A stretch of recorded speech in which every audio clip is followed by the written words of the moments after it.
You are listening to the Wild Man Podcast.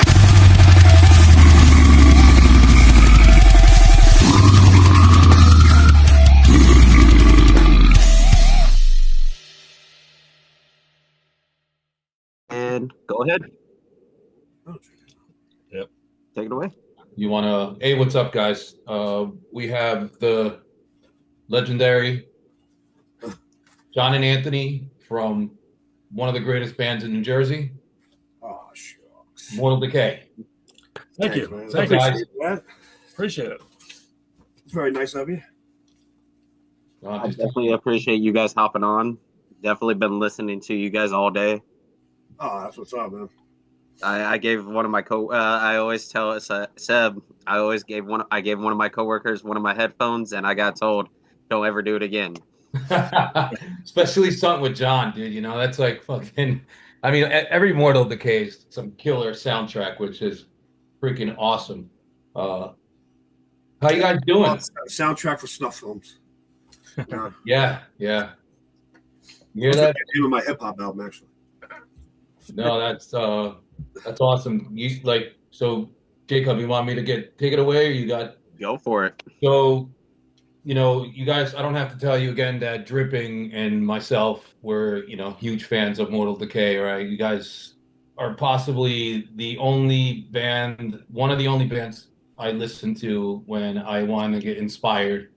And I could always go back to your records and, you know what I mean? I know for sure I'm going to love everything that I hear. Hold on, I'm having problems with my screen here. I just want to say to you guys have absolutely amazing album art. Yeah. Thank you. Yeah, we're very proud of it. You know, the last couple ones we let other artists, like, we gave them the concepts and just said, yeah, like, do something with this. You know, gave me ideas. Did a good job. You know, we were happy with it. The In best the guy. earlier years, like the cut and paste, Yeah. Office Max years. I feel like the best guy you guys should probably try to hit up, and I don't mean to cut you off, Seb, is No, I'm good. I'm good. Goldfinger. Hit up Audric Goldfinger. That dude is the GOAT. Yeah, I can send you some stuff for me, John. No, you can go. I got time.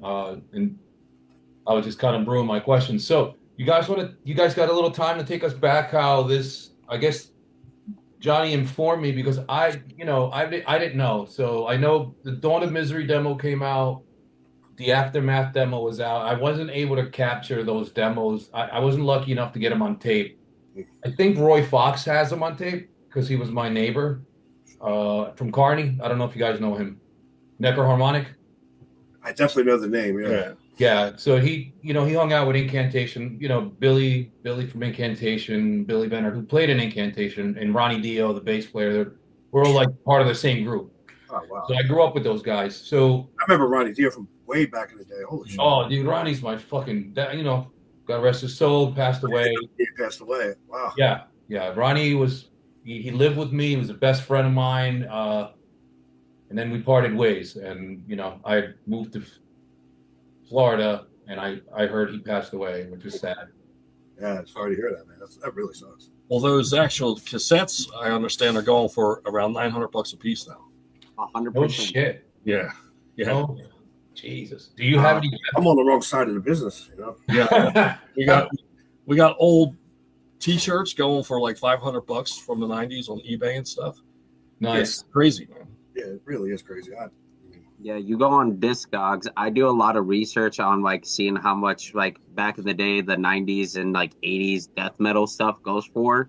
And it's absolutely insane because you can get a link and it gives you a brief idea how like what kind of condition it does and how much someone's willing to sell it for. Because I collect records. That's my thing. I love vinyl. I do too. And like I got one record from a band and I was like, it's probably not going for that much. And I like went on Discogs, you scan like the barcode and it tells you like what year it came out and what variant it is. And it was like $600. I was like, holy shit, I just got this for $10. Yeah, right. Yep. I'm curious to know how many sales like occur like with that kind of price. Mm-hmm. I've seen people, like, believe it or not, on Facebook, merch groups are crazy. Some people would do post a lot of stuff and ask for outrageous numbers, so you can't ever get a calibrated number because someone's gonna be like this, oh, this is $700, trying to get a quick buck out of anybody. And I think that's, excuse my language, fucked up. For sure. Yeah. For an older guy like me, I mean, I can't collect anything anymore because I feel like certain things. I'm running out of time, and I don't want to have this baggage. I just want to run around the world, and I don't want to carry shit. I'm even selling some of my guitars. I'm listing them, and you know, I lost my record collection. My mom lost her house in Jersey, and then when I went back home, my fucking shit was gone. And I'm talking, I had Cro-Mags 10-inch, you know, sick of it all, Warzone stuff. I mean, some shit I'll never replace. And I'm like, now you go to YouTube, you know, 1, 2, 3, and you can listen to it. But I do enjoy playing a vinyl. Yeah, me too. Playing a vinyl, there's nothing better than that, you know. I haven't got into it. Our guitar player Joe, he's crazy with it. Loves the vinyl. I got a slim collection myself. I'm not big on metal on vinyl. Unless if it's like something raw sounding, you know, like Injustice for All or Spiritual Healing or whatever. Like the stuff I like on vinyl is like stuff when only vinyl is out, like from classic rock to like early punk, like, you know, Clash or Ramones or something like that. See, I had from Sugar Hill, the Sugar Hill records, like Grandmaster Flash and the Furious 5. Yeah. I still have this, which I have 2 copies of the Jay-Z Reasonable Doubt. Dead Presidents single that came out. I would buy 2 of them because I would buy one to play and one to not play. And, you know, I lost a lot of shit, you know, but I had some 70s stuff. And like my dad worked at a junkyard, and how I got into it, he found the Cradle Records, and it was like Van Halen 2, Led Zeppelin 2, David Lee Roth solo shit. And, you know, in the 80s, he was like, here's some records.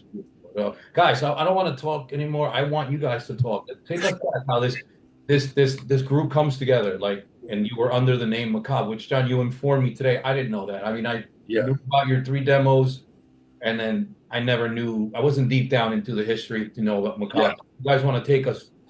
Yeah, I could say, well, there was I just started going to shows. I was like 15, 16 years old, and one of the bands that I was heavily into was a band called Necropolis, and that was Anthony and Anthony's band here.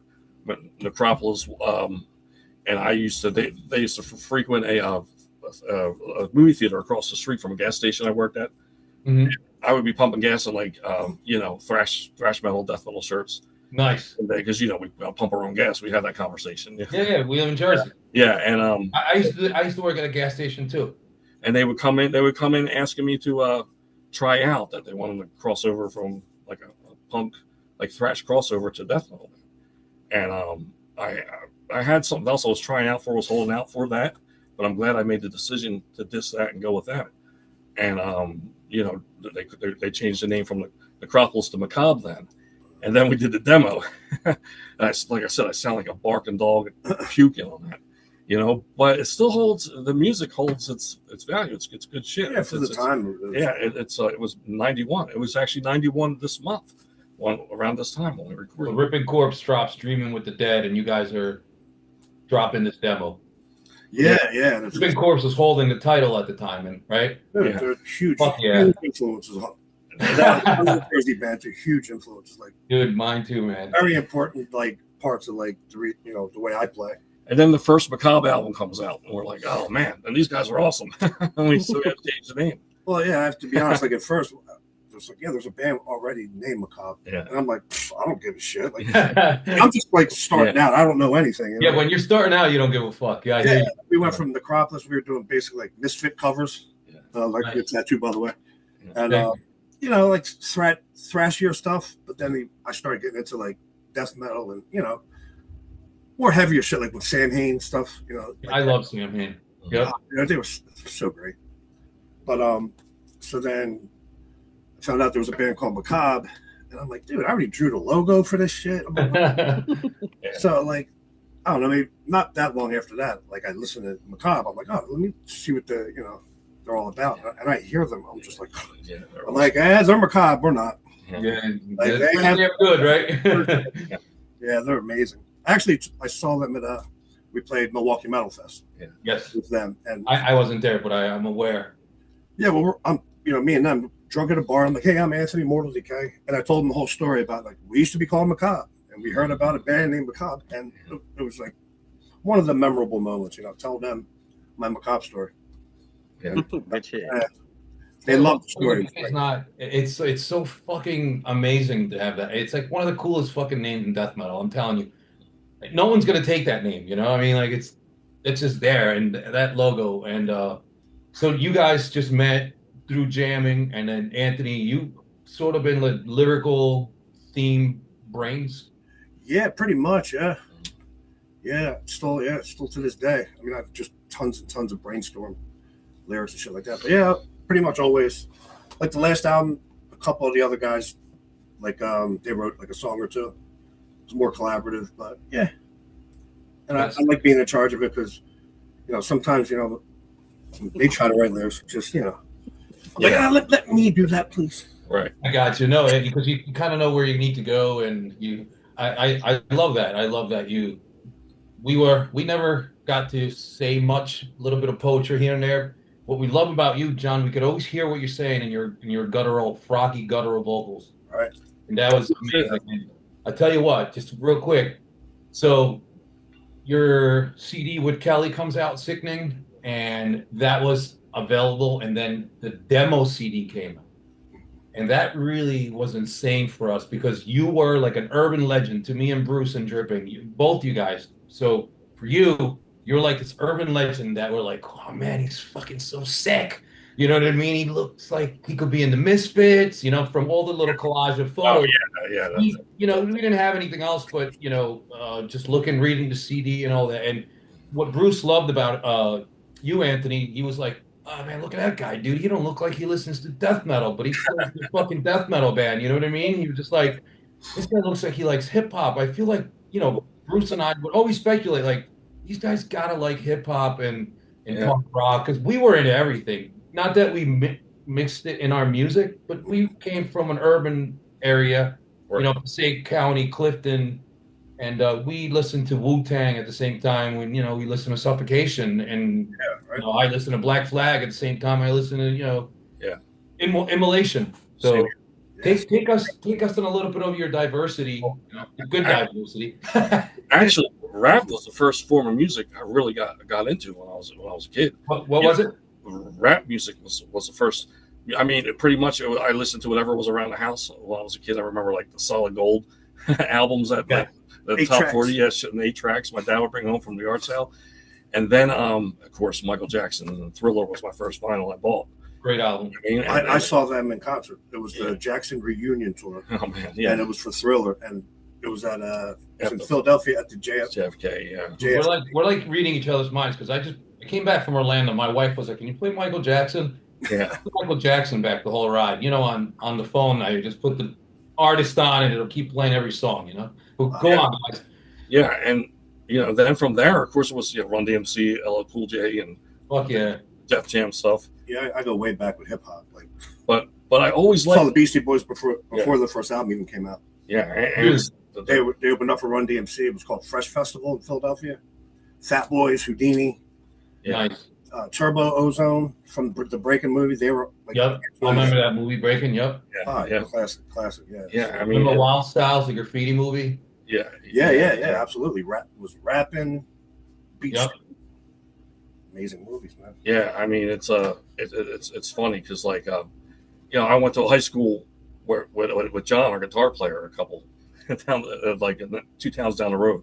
Yeah, it wasn't so cool to say you liked rap, but then when I started hanging out here, it was awesome because everybody, by that time, Public Enemy and Anthrax collaborated, and everybody was cool with it. Dude, in high school, like the metalheads of the schools. I just moved I live in Audubon, and when I moved to Audubon, like all the metalheads in the school, they were looking at me like, "What the hell is this dude?" Because I'd have like a upside down cross shirt on. They were Flav Clock that I mean? We wear these things, and they're like, "What the hell?" He's confused or something. And then they go hand in hand. People don't know how, and I can't speak for new hip hop because I'm not into it, and I don't really know much about it. For my time, I think early to mid '90s was my peak of loving hip hop, and I'm into earlier shit too. Right. You know, Well, but I guess it goes hand in hand with underground brutal death metal. It's Yeah. hardcore, it's fucking no limits, no frills. You know, and it's Right. about being, maybe one wants to be gangster or shocking culture. Yeah, That's right. gotta Yeah. be cool. Well, the thing too for back then too, though, when I was into I looked like a rapper and stuff myself too, wearing Michael Jordan shit all over Chicago Bulls stuff. But Nice. I had an older brother, and he had the Columbia House Records, and Yeah. actually I did too. He could probably speak for this also, but I always liked like Ozzy, Van Halen, AC/DC, Yeah. hard rock. I got into a little bit of like glam metal, but I kind of skipped the hairspray stuff. I got into glam. Yeah, Being a guitar player, you had to. Right, we talked about that. Yeah.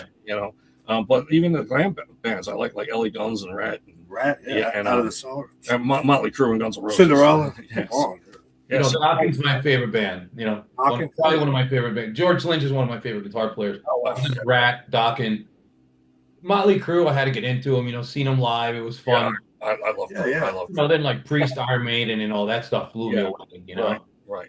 Yeah, I was definitely always a Rush guy. Rush was always mine. Oh. And as a drummer, obviously, Neil. But then once Headbangers Ball started, it was game, set, match, and when I discovered DRI, well, actually, when I was like the rapper dude, Michael Jordan dude, I discovered Appetite for Destruction first, and then I've known him 30 years. I can't picture him a rap guy.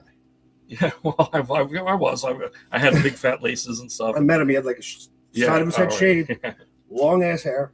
Yeah, because by that time, By that time, death metal hit. Me and Roy Fox from Necroharmonics, he has a death metal label and all that. I'm sure you guys know him. He's been around before me. And he's into death metal, but he was into hip hop too. So we were kind of like the only few who he got me into a lot of brutal, obscure death metal because I go to his house and I was more into like Creator and stuff, and he would show me these because he was tape trading a lot more than I was. Now I was out skateboarding and I didn't have time for tape trading. Right. By the time the DRI Thrashstone came out, and that album changed my life. Fucking epic. Yeah, DRI is like still my favorite band. Beneath the Wheel, right? Oh yeah, that's the video that came out, and I'm like, wow, dude, that was sick. Then I just started getting the heavy shit and went from there, And of course, I was in the Danzig then, and that stemmed me from going Danzig. I love Danzig. Yeah, the Misfits and stuff. You know what I mean? Like, fuck yeah. Yeah, Misfit, Dead Kennedys. Yeah, right. Yeah, one of my faves back in the day. Sick of It All. I think you mentioned them. Yeah, Biohazard back then and stuff. Biohazard. You mentioned Warzone. Shit, yeah. But yeah, Breakdown. Oh yeah, Breakdown New York City. They're pretty good. But Anthony, so I think it's you, Dave Woody, Brandon Thomas, the Holy Trinity. Some of the fucking best drummers, I think, in the industry, in the world. And two of my absolute favorites, man. You got the same sentence is crazy.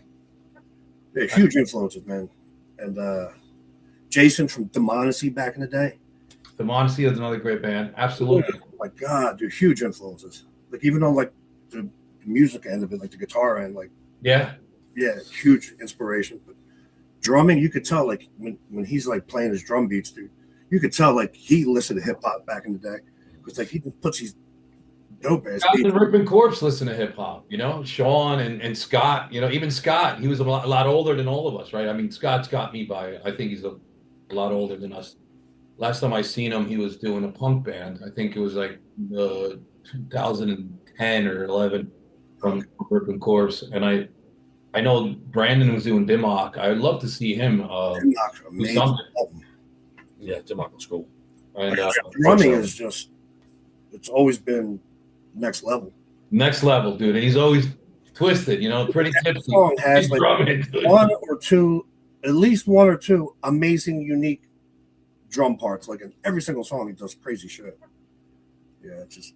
Anthony, you have any jazz influence? Because I do hear this crazy odd time signatures, and I always eat Mortal Decay. I put your in the category of you guys have a lot of prog, not. Yeah, it is prog. I mean, I'm not trying to sugarcoat it. And then you have a melody, and then you have a lot of grind, and you have a lot of brutality. And you obviously can't forget the gore. So you guys did the best fucking recipe, man. I gotta tell you. It's awesome to hear people liked it, man. Because we when we first started and we were developing our sound, it was like, well, I don't really care what is popular or what people like. We were just doing what we like to do, you know, and people liked it. That's awesome, you know. Yeah, like I didn't even know how to growl yet on that Macabre demo. You know, I just came down. I didn't get to listen to it yet, man. I worked all day. Yeah, it's about. You don't even need to. It's, you know. Yeah, it's. I mean, it's on my YouTube. It keeps blowing up silently. I don't even promote it, but a lot of jazz influences for sure, dude. Like, but after but like Rush, like I said, Rush was a huge drumming influence and lyrical too, actually. Yeah. And like Rush basically introduced me to jazz, you know, opened my yeah. They opened the gate, right? Yeah. So I listened to a lot of jazz. Chick Corea, love Chick Corea. Yeah, right. Alan. Yeah, dude. I mean, there's so many like drummers and bands I listen to. I'm trying to even think of a couple, and I can't. But like Nate Smith, I don't know if you know him as a drummer. I heard the name, and I don't know where he comes from. He's amazing.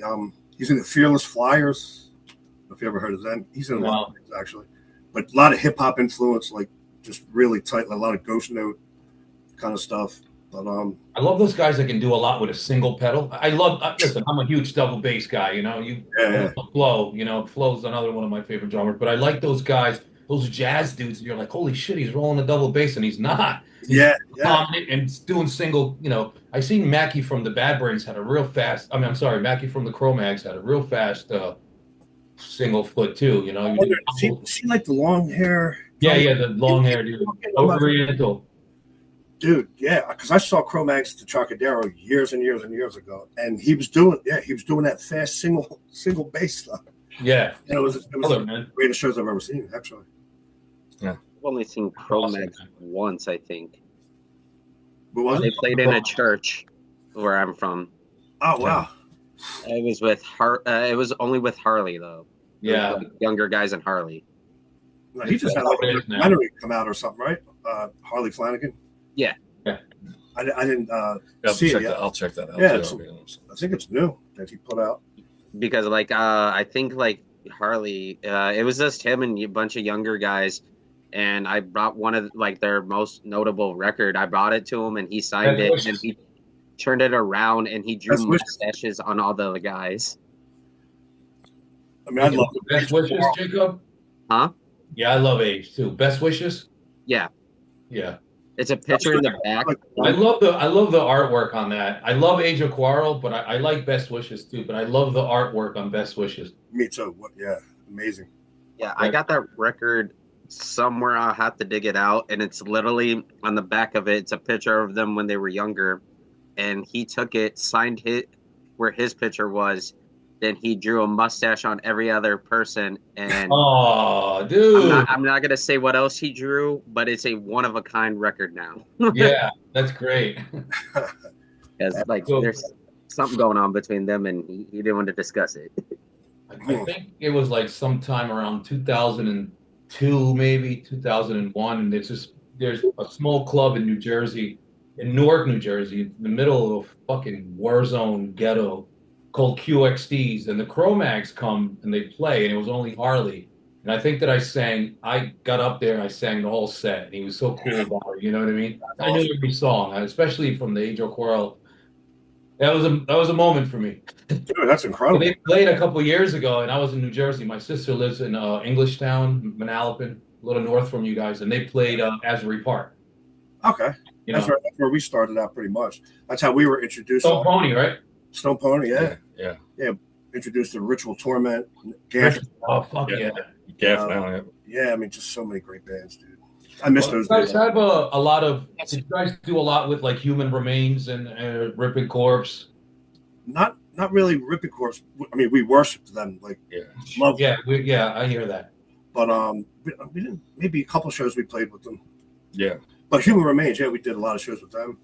Just how amazing is Human Remains, right? Dude, man. I mean, like 1992, like we first started out thinking, we're the shit and all, and like we play a show with them. You are.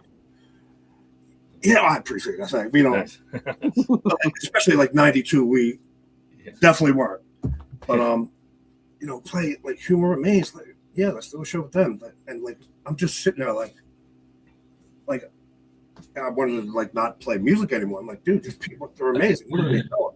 Yeah, that happens, man. Now it's still like, wow, dude, like people still aren't doing it like that, you know? Somebody goes on before you and they crush it. You're like, fuck, we gotta go on after these guys. Yeah. I know that feeling. I know we all feel it, but man, you guys don't have to worry about that. So you have John and you have Joe on guitars back then.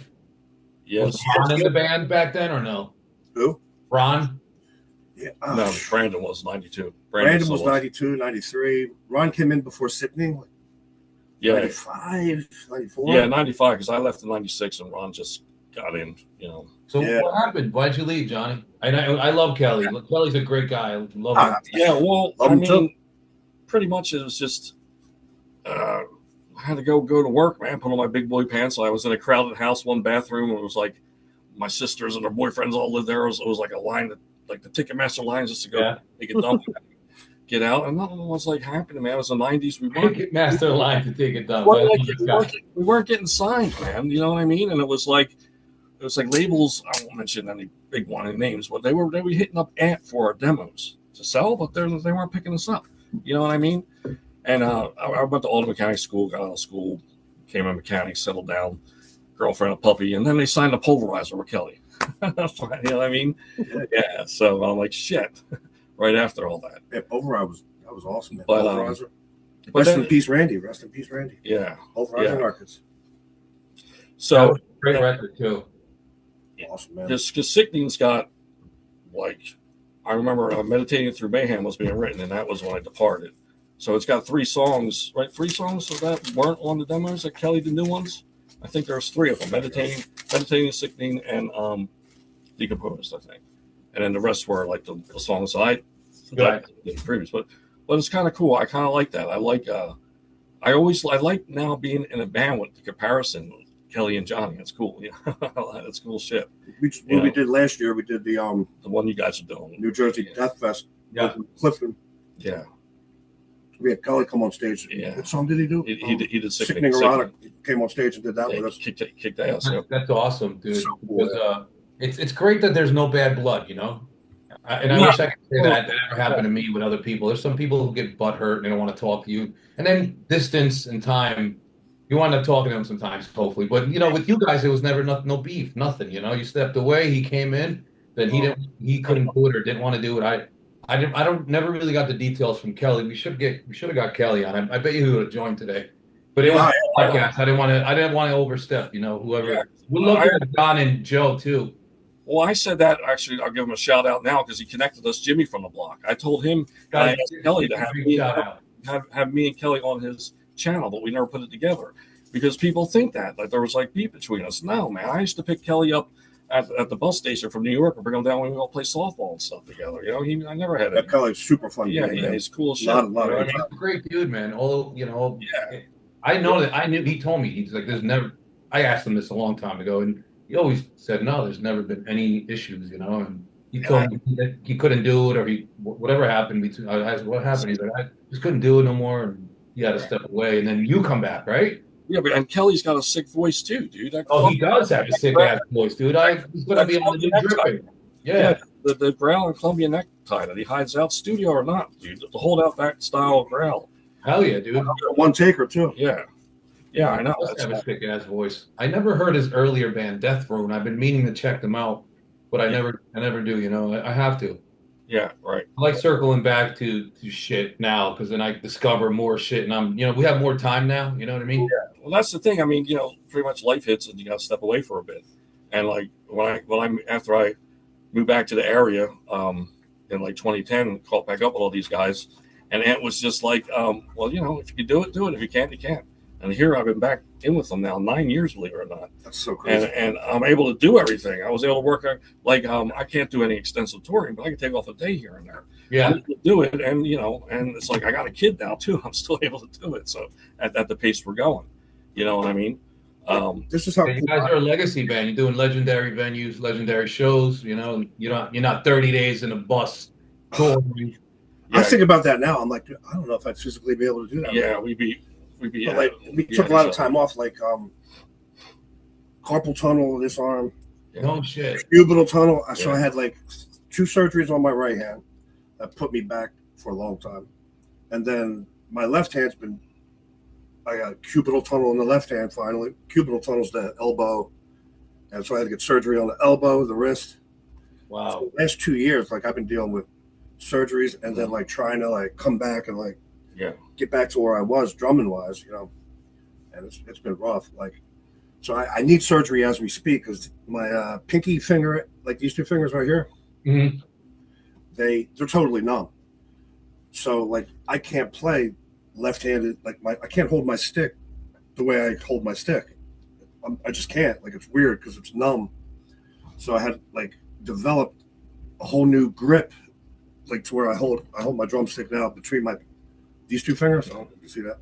Yep. Which so I noticed like when I hold my stick between these 2 fingers, I could play normal. It's the weirdest thing in the world. You can't notice anything. Yeah, so like you can still blast and everything. Yeah. Like I'm still trying to get back, you know, to the level I was before all the bullshit. But yeah, man, it's going well. Like I'm like I haven't got the surgery I needed to get. I'm just like, well, as long as I could drum, it's like that's the most important thing. Like, yeah, you know, everything else like no problem. Yeah. So, yeah, just that new stick grip that I use. It's pretty incredible. Yeah, you know, I mean, we're not spring chickens anymore, man.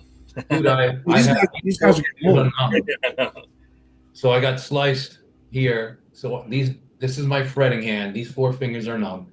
And then I was benching.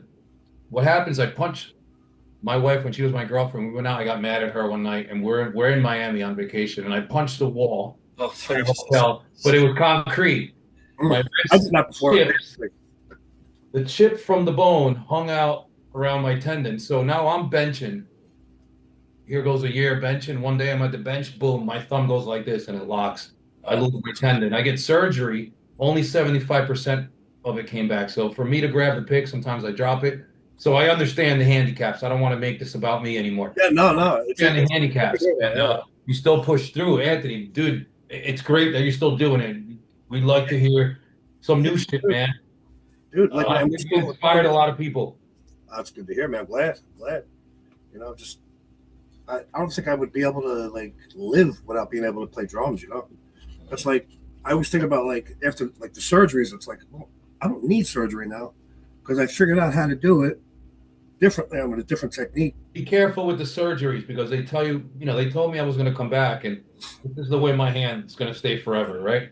Not going anywhere. So, you know, do your research, talk to your doctor, see if you can do anything holistic, some yoga. I mean, I know it sounds dumb, dude. No, not at all. We're getting up there and, you know, maybe there's another cure. I mean, you know, typically surgeries in the arms, stuff like that are okay, but I'm so against when I hear people, I'm getting back surgery and shit like that. Well, I don't want to touch the spine. I feel like that's shit you don't touch, you know, you kind of work around it. I honestly had no, like, especially the first time I needed surgery, it was my right hand. Like, I woke up one day. It didn't like, it wasn't like a slow buildup. I woke up one day and I'm like, dude, what? Like in agony, total agony. No shit. Yeah, it was constant pain. Like me just sitting here, like talking to you guys, I'd be in agony. So it's like, all right, well, I got to get this figured out, you know? So it was carpal tunnel and it was tendonitis, like combined. And it was so painful. I was like, dude, like they even explained to me, like, you might not get all of your feeling back. You might get a certain amount back, but you may not get most of it back. But this is just so it doesn't get worse. Right. So that was, you know, yeah. I was like, well, if the pain lessens, then it's worth it for me, you know? So, yeah. But yeah, big pain in the ass to work through that and try to like get back to. Yeah, but then after just ironically, as he was getting that back together, you know, we wound up snagging a bass player finally. We didn't really have a bass player since Blueprint. You know, no bass player, right? No, we do now. Yeah, we do have a bass player. You did get a bass player? So, yeah, working with a buddy of ours we've known for years, death metal drummer. Yeah, from Bludgeon. He was a drummer in Bludgeon, Mark Green. That's Hartman's other band that he was in before. In Bludgeon. Never heard him. I did hear Joe's other project. I was freaking. Yeah, that's good shit. It's really good. I like it's right up my alley too. The kind of music a lot of people, they come up to me and they're like, "Hey man, you listen to this fucking slam shit?" And I'm like, "Nah, dude, I like absolutely legends. I know who they are. You do? I know. No. I got like 6 records by them. No, So, Like those I guys are don't know a lot of absolute people. legends in the slam scene. Like they are like one Who of is? like goes pyrexia, internal bleeding, suffocation. Like all those guys were in a group in the '90s that were doing slam before it was mainstream. Who you're talking about? Legend. Legend? Yeah, I'll send you a link. you brought Mr. Embludgement is one. And Oh, and Bludgeon. Bludgeon. I know who they are too. I'll send Oh, you. yeah. I did. Yeah, I heard of those guys. Absolutely, yeah. The drummer. Yeah, I don't He's been know. playing bass for years now, so Yeah, he's been Yeah, And that's John's other band. you're right. And he was the drummer of that band, and now he's playing bass for us.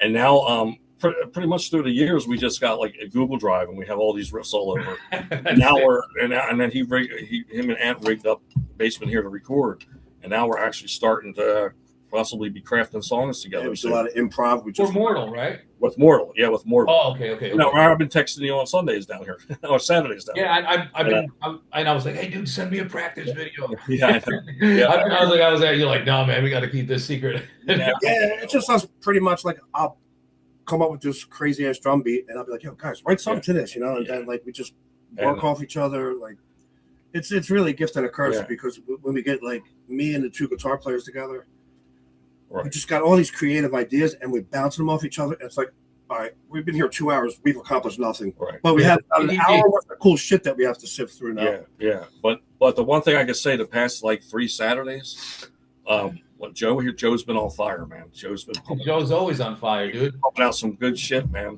He's been pumping out some really good shit. Like I just want to say, I look up to your vocals, bro. Like you help me understand vocals to another limit. Like when I'm in the car, I'm doing gutturals. Thanks. A frog voice, I call it now. I love that. That's what we called it, the froggy. So let's rewind back. Sickening comes out with Kelly, The Gathering of Human Artifacts. That was my CD. That's what I love. It had the 3 demos that I never was able to capture. And then Forensic, which fucking blows me away. Can I jump in right there? Yeah. I don't mind going public like this. I've done in many interviews, but did you know I never heard a lick of that album except maybe when I seen them a couple times where they played instrumentals. I just showed up and did that album. So there was a gap of time that went on, right? Well, they had the album recorded. Oh, you had the album recorded because obviously they did. I was in a perfect world, Kelly would have sang on that, right? Right. He was in the studio for that. We started off. He was in the studio for that. Yeah, it just didn't. It didn't work out. Gotcha. Yeah, and I was doing chopcore like full around my job. The infamous chopcore. Yeah. I was doing that then, and then and they asked me if I wanted to come in and lay some vocals down and to do the whole album. And we sat just like this, me and Amp. Yeah, 2 stools, just like 2 this. microphones. It took 2 weekends, Saturday, Sunday. Amp growled the line, and then I growled it. You sang, Anthony? I did the dummy track. He did the dummy track. Oh, you did the ghost track, and then however many bars, and I'd record it. Good. Yeah. Listen back, and then. Sorry. And he did. No, that's cool. Yeah, a lot of people don't know that. I don't think we had that conversation. Since we've been talking, Sam, but that's a cool story but then it was just like that's my gym album, just so you know, dude. Right. Fucking. See, I just planned to do the album and that was it. They were going to get into our singer, but then there were the fill-in years where I could fill in. I was doing the 2-band thing. So you did the album and you're filling in for Mortal, right? But then actually, Forensic wound up coming out in April.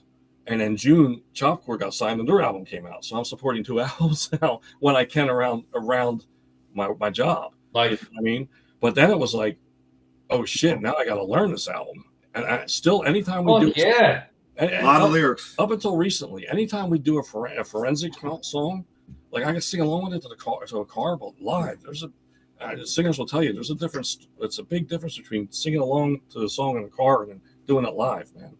Because it's technical as shit, and I'm not a musician, dude. He's really not. He's not. I don't know timing or nothing. Are you tone deaf and stuff like that? I don't know if I'm not really tone deaf, but I don't know shit with timing. You know what I mean? The worst. He's the worst with timing. Yeah. I'm not. I've gotten better with it. I mean, can we talk about that album? What were your guys? And I wish Joe and John were here, because that album has everything, dude. There's Metallica. I hear Metallica. I hear Rush. I hear I hear jazz, grindcore. I hear darkness from black metal. It's fucking amazing. Yeah, it was just all our like we had this 24-hour rehearsal studio at the time. So like we were going in there like 3 a.m, just like anytime we wanted, we felt creative. Yeah. We're in there just bouncing ideas back, and like we were in the zone at that point. I was writing some really awesome shit. But it's cool because I didn't know the album, and I just did that day. So I'm allowed to say like I'm a fan of that album too. That's one of my top. I'm not being conceited. It's one of my top favorite death metal albums. But I'm not trying to sound conceited. Everyone's supposed to like their own band. If you don't like your own band, if you don't love your shit, who's gonna? Yeah, you gotta love your shit. But I've been when I listen to us, a lot of times I listen to practice. But lately I'll pop on Forensic, and I get stuck on Blueprint a lot lately too.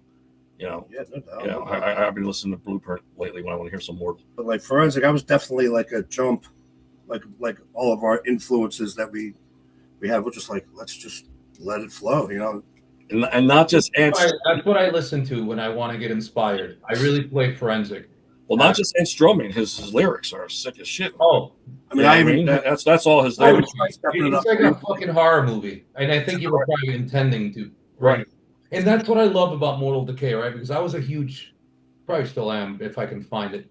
I love LSD, so I love putting your vocals on the headphones and that's awesome. And like, holy shit, I can't even imagine. Yeah, listening to it like that. It's not really just slice and dice shit. Like there's Monkey Cage. I always send that. I like to send that. I put the monkey mask on and send that out to the animal activists in the crowd. It's about torturing of. I tried going outside of the box a little bit. Some of the songs. And Insect of Flesh too. That's about like remember these back when true crime blew up when they take the maggots off the body and put them in a blender to try to find the killer and shit like that, the DNA and stuff. Yeah. So it's not. You can figure out like what hour you died just by how the maggots develop, on your corpse and shit. It's pretty cool. Yeah. Fucking deep topics, man. Yeah. Bring it, getting down to the science of it. Yeah, that's what I was trying. It's like because it's at that point a lot of bands were kind of doing the same type of extreme gore stuff, which I'm a fan of, but it was just getting oversaturated with it. And I'm like, I need to take it. I don't know. I tried like just stepping it up lyrically with that shit, like trying to be on more technical, intelligent type of angle. Yeah, I can't write death metal lyrics. And now, like I have so many lyrics. It's like now I'm really trying to think outside of the box because now it's like, well, what can I do that's different now? Like what the fuck? Yeah, because we're still like keeping it as brutal as we can, but like even like musically, I have a lot of prog influences, jazz. Like I'm like, dude, like I want this next album to be like my best work ever. Like so, like I don't want it to just be one thing. I want it to show everything that I can do. So, and I try to push that onto the guitar players. It's like, dude, like let's think differently here. Let's try to add whatever we can because if it sounds good and we're happy with it, then. You guys are to the level that it doesn't matter. You could actually mesh any kind of influences that you have, and it'll work because you're doing it for yourself, and you establish your name. You know what I mean? Like you don't follow anyone. You have your own sound. You created a sound. You know what I mean? And that's amazing to hear that you're not going to hold back, and you're not going to say, "Oh, I'm afraid to do this and I'm afraid to do that because I have to impress the gore guys and the grind guys and the slam guys." Exactly. The silos that this scene became, and I was explaining to people when I don't know if you guys are probably I'm a little bit behind you, but the early '90s it wasn't about subgenres like now, right? It's hardcore rap. Yeah. Now you have grind slam. You still read the logo. You still read the logos back then. Emo, Much, dude. It's fucking death metal, hardcore, and that's that. I don't know. I'm a huge grindcore fan, by the way. What's up? I love grindcore. That's like one of my favorite subgenres. Yeah. I'm in a little bit of some grind. Like Rotten Sounds. If you haven't heard, check out See You Next Tuesday. Shout out to them. Who's it? See You Next Tuesday. Never heard of them. I heard that name. I've heard that name before. I like the name though. Okay. They definitely Drew and all of them. They're the boys. They're from Michigan. They're super sweet. They're definitely. If you like grindcore, you'll like them. Awesome. Yeah, I'll have to check them out definitely. Man. I like I'll smoke a little blunt here and there and just put them on. I'm just like this, bro. They're in another level. That's good shit, man. Dude, I love because I like search grindcore, just like grindcore full albums 2026, just to hear what's new. It's I don't know. There's so much out, but I'm not a fan of most of it. It's kind of like hip hop, you know. But you land on that one new album that you have. Yeah, it's the way to do it now. You just search for it. Like what's it? Warfuck? You ever hear Warfuck? Yep. I don't really know much grindcore. I like Ass Suck, Terrorizer, Napalm. Yeah. Last Days of Humanity. You know, I like Hemdell, stuff like that. It sucks for me. I guess I'm turning into that old guy who grumpy. I don't want to hear this new shit. You know, like. Well, the one to check out too, and it's cool because that's just the logo and the name is Meth Leopard. Meth Leopard. Yeah, that sounds great. Really good. Really too, sick. And their logo looks just like the Def Leppard logo. That's I love drummer I have to send the guys a picture, man. This is fucking literally iconic. This is monumental, historical for us. I'm so thankful I got to meet you guys, man. What I was thinking, since we talked, I know we never played together, man. We never did. We we were around. I mean, you guys. I was around. I've been to your shows. I've been to Castle Heights when you guys played. Well, Kelly was actually. I never seen Mortal with you. I only seen Mortal with Kelly. Well, I knew you looked familiar. Castle Heights days were great. Yeah, right. And maybe I think I've been at places where John and Joel were just hanging. I don't think they were playing. And I wasn't too. I'm not too outgoing sometimes if I don't know you. Like if you call me and we get to know each other, but like if I don't know you on the one-on-one level, sometimes I'm not like, hey man, lately I am a little more because I don't give a fuck. I'm like whatever. You don't like me. I'm not a dick. I'm here to. Praise you if you're good and tell you I'm a fan because I'm a fan. I prioritize being a fan first. Yeah, There's a lot of competition nowadays. Everything's different. People buy a computer. I say this fucking shit all the time, Jacob. Right? They buy a computer, they get some MIDI drums, they record. They got a shit on Instagram and they want to hit you up, and it's a competition game. And it wasn't like that back then. Oh no, There's a lot of money going around nowadays too, which is incredible. People. Got 6-figure incomes out of death metal. Right. I thought it would get like that. And more power to the cannibals and immolations, which girls actually go to shows these days. Yeah. Back in the '90s, looks like the band's girlfriends were like the girls that were at the show. And now, now there's like a lot of chicks. The ratio. The ratio's insane. Yeah, and there's a lot of racial diversity. Everything's different. And that's because of the internet.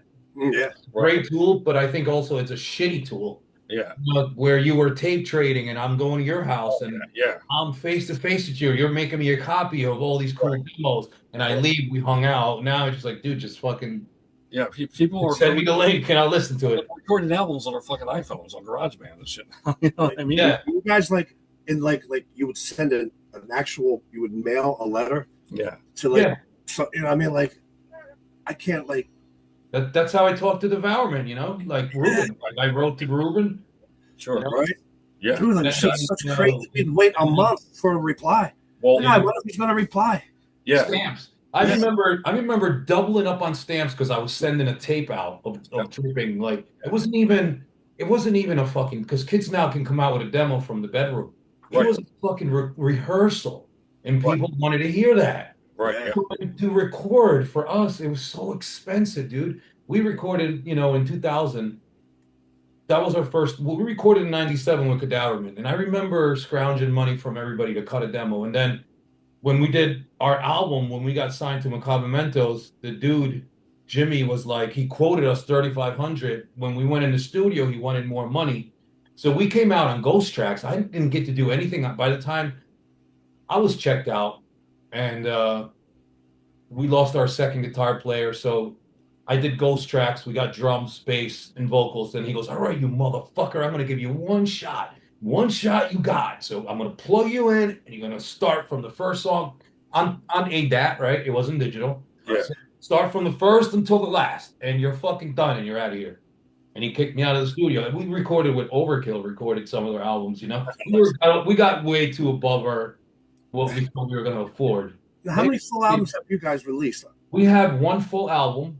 We have an EP. We have an EP album, so we have two demos. That's tripping. You have One the full album, an EP, to 3 EPs.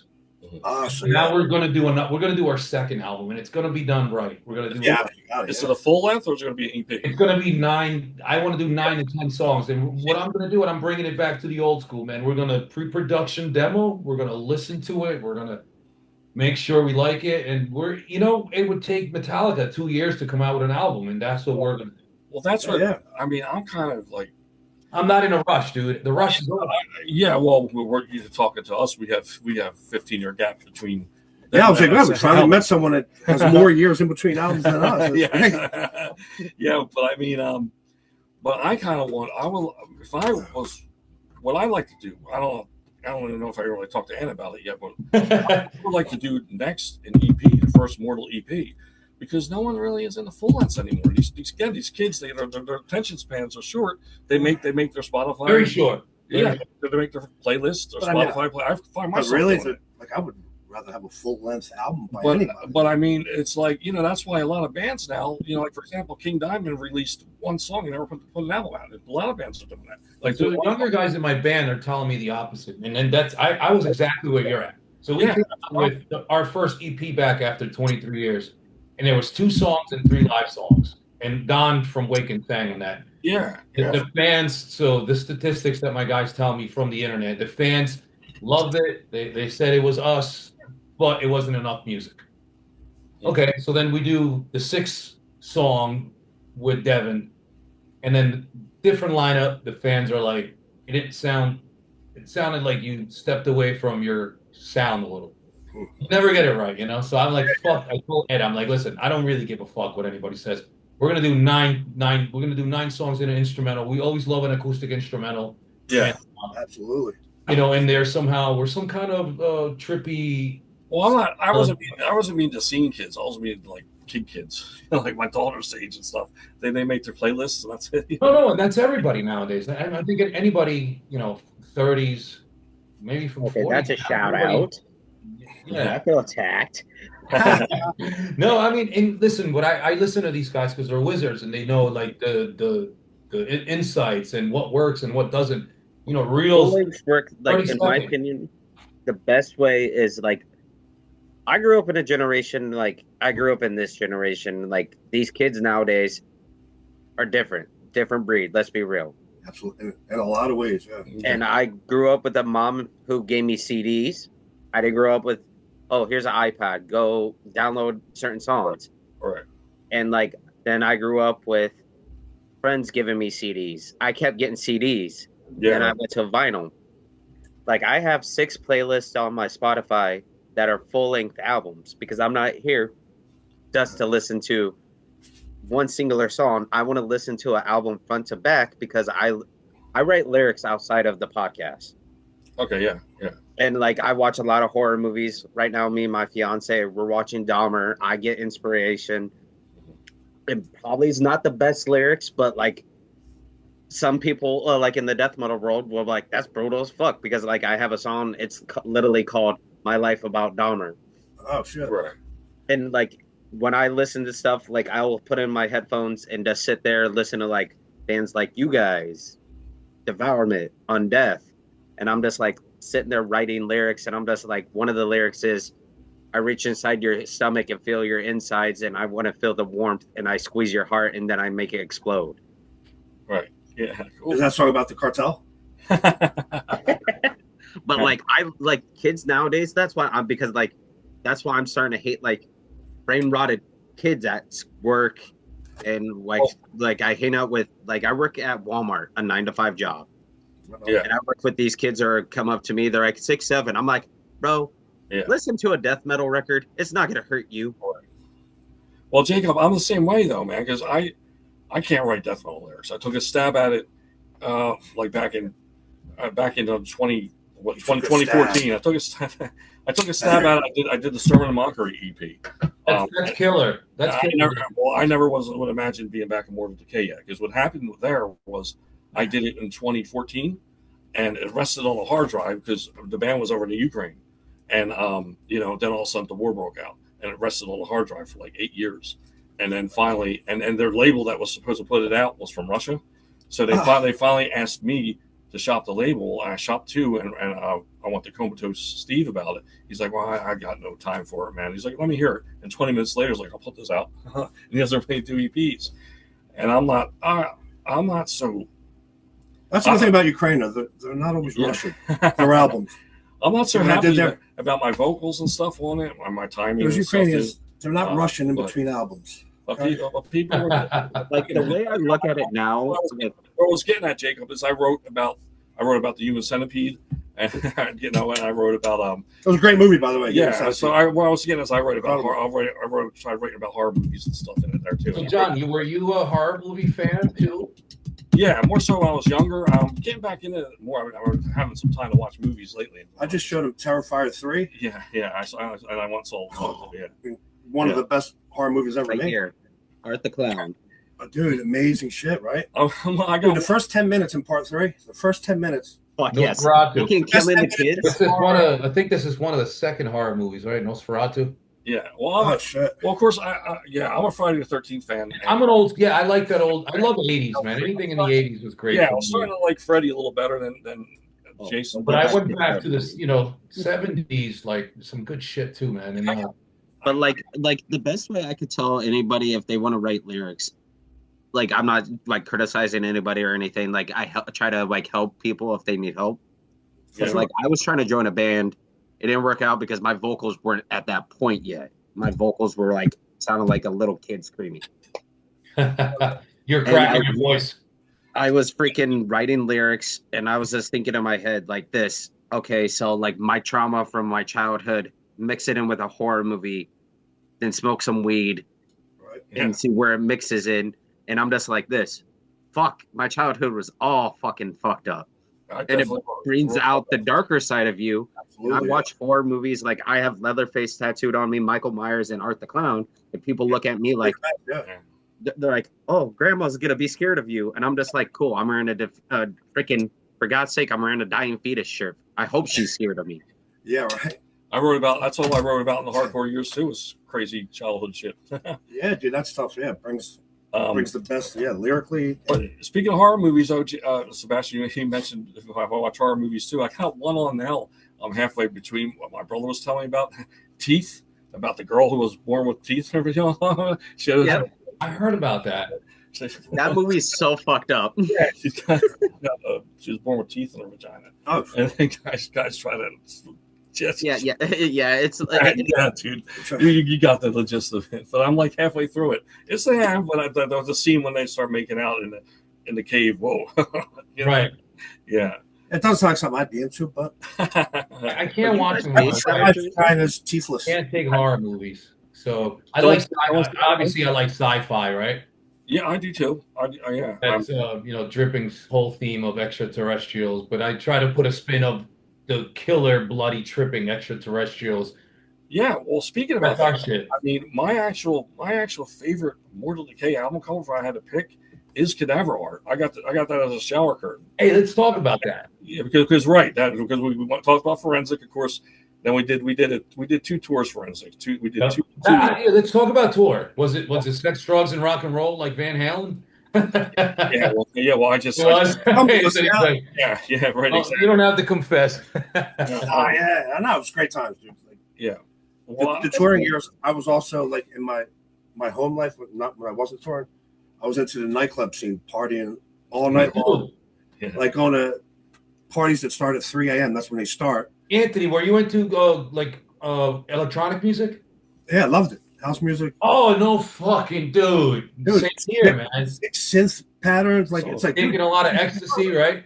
Huh? Taking ecstasy. You name it. K. Fuck. K was my thing. That's my thing, dude. Dude, it's my fucking thing. This is why we are into the same shit, man. Because when you slow your life down on some ketamine, you can see everything. You can I can break down. If you don't like me, if I'm on K, I fucking know it. Yeah, for sure. I mean, you see the sickest. I've seen the sickest trips. And like lyrically, like I was writing a lot of hip hop at that point too. So, And I love it. I love this. Creative. I'm fanboying on this shit hard, man. Yeah, dude. Ketamine definitely brought a lot of. Like, Dude, I did acid. But people said that brings the creativity out of you. It does. And I was like, hey. let's talk about that. So that's so similar to us, and it being like, it's crazy because I remember we had the slogan "NJ's Most Brutal," and somebody was like, "What about Mortal Decay?" I said, "North Jersey." I'll never take the throne from these guys. Yeah, dude, our South Jersey sickest. You know, so it's stuck in our lane. It's actually it's funny, dude. If you look on the cover of the Macabre back again, we were writing South Jersey Deathcore on the X. And like, it says Deathcore. Deathcore. Yeah, it's funny. Yeah, you don't want to be known for that nowadays because it took like a whole different turn. You know what it means. So let's talk about cadaver art. What happened? Well, I left after the forensic tours. I you know, it was just How was the forensic tour? Is it worth mentioning? You know, it's a band, man. We all wanted to choke each other at the end of the tour, but it was I packed up and moved to Florida. I moved to Florida. I lived in Orlando for 5 years. We talked about that, yeah. And I lived in DC for 2. I was, you know, I got into cybersecurity, man, during the war of terrorism, dude. I was good money. Yeah, I was a cyber worker, working, protecting. Your question was about touring, right? You know, not about what the fuck we did on our side. Anyhow, dude. Yeah. So touring, but no, well, tour was done. It was amazing times, man. But like where I was getting at before. We keep opening different windows. Yeah, he said cadaver art. Yeah, so like, that's my fault too, man. I fucking you're not. Nah, dude, it's all good. But like, so I was having the touring time of my life, greatest times of my life, and but when I'm home, going to these, you know, house music nightclubs, like just partying my ass off, and like Sunday would come by and I'm still awake from like Friday night, and like Sunday is Mortal Decay practicing at noon, and I'm like. In a hot tub with like, you know, I love it. I love this so much, man. The girls I met that night, it's like I don't want to go to practice right now. So like, I kind of like, you know, was like into the sacrifices that I was making the entire time. I wasn't willing to make as many at that point because I was having the time of my life, not touring. You know, like they were both just amazing. I understand. It broke up dripping. And that's what broke up dripping. Not to cut you off. Same thing. 2001, we're recording. Me and Bruce are not getting along. And Bruce is the Anthony of dripping. He's not in the band any longer. And I'm starting to discover Sound Factory and all the clubs in New York. Going watching these trance and techno DJs, house DJs. Partying with beautiful women, beautiful people all the way around. Absolutely. You know, now I'm trying to get in shape and I'm fighting to maybe dress a little better, you know, and be a little competitive and steroids. Man, keep going, Anthony. Keep going. I got to hear this. So you're sitting with 3 hot chicks and 3 strippers in the hot tub. You know, the ecstasy's still kicking in. It's 6:30. You're like, fuck, man. All right, I'll make it to practice. Yeah, it's 5 p.m. like this. Yeah, dude. So like. Eventually, like the guys, like they were like, yeah, like they noticed it. So we had a couple band meetings, and we all came to the agreement that like I'm going to take a little break, and I'm just not into it right now. So it was about a 6-year break, I believe. Permanent, take a little fun break. Yeah, and greatest times of my life as well, you know. But like, I recorded like a couple of the Cadaver Art songs initially, but then like maybe like 3 of the songs. But like when I was officially out of the band, they got Justin, and they wound up recording the album pretty quick after that. But you know, he sings 2 tracks. He sings. No shit, I never knew that. He is on. Yeah, I wrote 2 of the songs lyrically, and the singer got laryngitis. Yeah, so I did dummy tracks like with the lyrics I had. I recorded the whole song, and they were like, "Yo, you know, like your dummy tracks came out amazing. Can we just use that for the album?" But yeah, go right ahead. And I got no credit on the album. They didn't even thank me. But I sang the song. I wrote the lyrics, dude. Not even a hey, thanks, Aunt. And thanks for the lyrics. And I was living it up then, living in the Daytona area with the babes every other. I was jacked then, dude. You know, I must have been on a couple cycles from down here. I had like a different chick every day, man. My buddies in Florida were just like, "How did you not knock up someone down here?" But you did when you moved back to Jersey. Literally, you know. Also, internet dating exploded. I started going out again. I met my wife on Tinder. Yeah, dude. I really had like and down in Daytona, it was serious poontang. I was built then, dude, and everything. And I mean, it was like not girls I could get around here for sure. Florida is a whole different level of girls, dude. Whatever you think. I mean, New York, New Jersey's got some hot chicks, but when you come to Florida, you're really gonna see some hot chicks. I only had two of them, but with the same set of girls, 2 threesomes my whole life, and they were from Daytona. They were my regular life, not a band life. You know what I mean? It's the downfall of all of us, and that's what happened to me. I started going to clubs. I was dating a dancer, stripper, and moved to my right. We cut the Dripping album. I moved to Miami. I've been back to Jersey after that. Yeah. Sorry? Did you ever go to the music conference in South Beach? I go. Listen. I'm married. Me and my wife. We're married. We've been around. We've been together. Been together for 10 years. We've been married for 7. We go We've been here before we were married. Mm. We don't skip the music conference. We're gonna go. It's in a week. Dude. You ever want? Listen, you guys that want to come down, Anthony, you want to come down and party in Miami? All you got to do. I don't have a big house. You can sleep. You can sleep in my. This is my office. You can sleep here. I got a good blow up mattress, and we go out and fucking have a blast out here. Amazing. Yeah, dude. Absolutely. I mean, it's been so long, but like 3 of the music. We don't want to get you out of retirement, Yeah, no, I keep in shape with that, but I just don't go out as much anymore. Yeah, I haven't really skipped a beat, party wise. Yeah, it's not good. It's not good to overdo it, by any means. Moderation. Children and anybody listening, my daughter. Yeah, absolutely. My sisters and my mom and dad probably. But. Yeah. But I told you too, though, man. I usually come down Florida once a year, man, and I've done the trip from Orlando to Miami and go fishing. Now. You have a great governor there. Love the governor. Ron. Doesn't put up with much shit. Listen, the invite. Jacob knows already, and same to you guys. I had a bigger house, and things happened. I lost my job, and we downsized. But we're very happy where we live. We live downtown Miami, Coral Gables. It's a real nice neighborhood, historic neighborhood. I know. Dude, Miami's great, dude. No, I wouldn't oppose it. We'll just hang out for a couple hours, grab some beers or something, or whatever. Dude, I love Florida. You could be on the beach, 90-degree weather, sun, getting a tan, and next thing you know, you're getting rained on, like torrential downpour out of nowhere. Yeah. And then 30 minutes later, it dries up again. Is this a cane, or is it really happening? Yeah. I mean, it gets hot, though. It gets hot, though. Come August down by you. Well, I like more like between above the frost line, Jacksonville, Orlando. I like that. So for Cadaver, we're playing a fest in Jacksonville. If you can make it, come out October 31st, Halloween. We're playing a fest. We're guest of Marauder. We're the only brutal death metal band playing. It's a hardcore thing, and I wanted to. You ever did that before? For that. Have you ever been on an all hardcore show before? I've been. As a fan, we never played on all. We played a venue in Brooklyn recently when Devin was with us, which was amazing. We sold out 2 nights in a row in Brooklyn. He's an awesome guy, by the way. Shout out to Devin. Great. Fuck yeah. We hardest work. I think we sold out because Devin was in the band. Yeah. At the time. I don't think it's because of us. But anyway, we sold out Mutilated Fest, and not us, not essentially only us. Cerebral Hemorrhage, Malignancy played. There was a lot of help from everybody, and it wasn't us. We weren't the headliners. It was some band from Italy, and not what's it, Fulci? Impalement or something. Blasphemy. I don't. My memory's shot. And then we played. Is that a Wawa? Wawa. Oh yeah, she's like. We opened up the first Miami Wawa.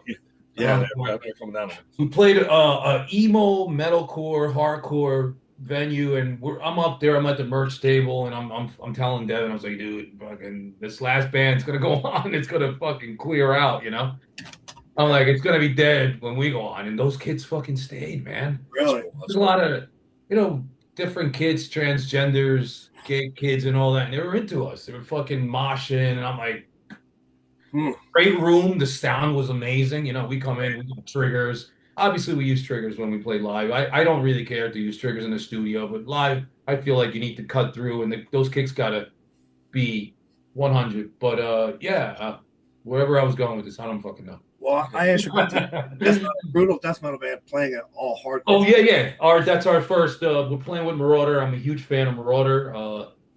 My friend Mark Rizzo, who was in Soulfly and El Nino. Okay. He's a great guitar player. If you never heard of him, we got a lot of history. He's been around for years. He's death metal, hardcore scene. This dude is like in Bay, you know, he's that talented. No shit.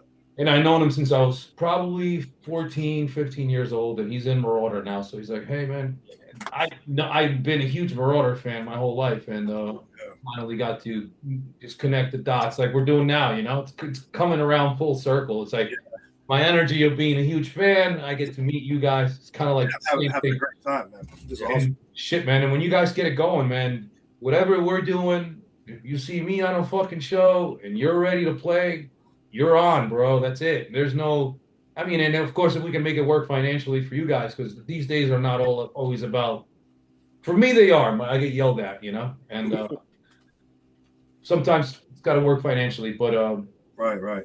We, if we're on a show and you guys want to play, I will split my set with you, and you guys will hop right on right after us, dude. It's no, you don't even have to ask. You just got to call me. Like, you're playing this, we want to play. Okay, we'll cut it short, 4 songs, and you got the rest. Okay, hey man, that sounds good. We'll keep that in mind for sure. Absolutely, man. I had one experience where, you know, Jamie from Hatebreed, like awesome dude. He was one of my pen pals. Like during the actual mailing letter day, you know, he would email me or not emailing. He would mail me a letter, and like I'm a huge fan of death metal, dude. Right? Huge death metal fan. So he was, I guess, Rhode Island. From Connecticut. He's from I think New Haven, Bridgeport. I lived in Connecticut for my daughter's from Connecticut, and Apathy. Shout out to Apathy. Apathy, dude. I live in the same town as Apathy. Yeah. He's one of the best. My friend, because I'm a Freemason, so my friend from Lodge is best friends with Apathy. Mark Irvine. Shout out to Mark, 32nd degree Mason, Norwich. Nice. And actually, I believe Kelly's first show with Mortal was with Hatebreed up in New Haven. Oh shit! Really? Yeah. So like he invited us. We're trying to get Jamie on this podcast. He's huge now. Jamie got me in a show for free. 25 to Life was playing. It was at the Pipeline. I was a little kid. I was friends with Rick. Rick's like, I don't have any room on my guest list, but you can jump on Jamie's from Hatebreed's guest list. Demo days, snow days, sometime in December. You know, they're coming in from Connecticut.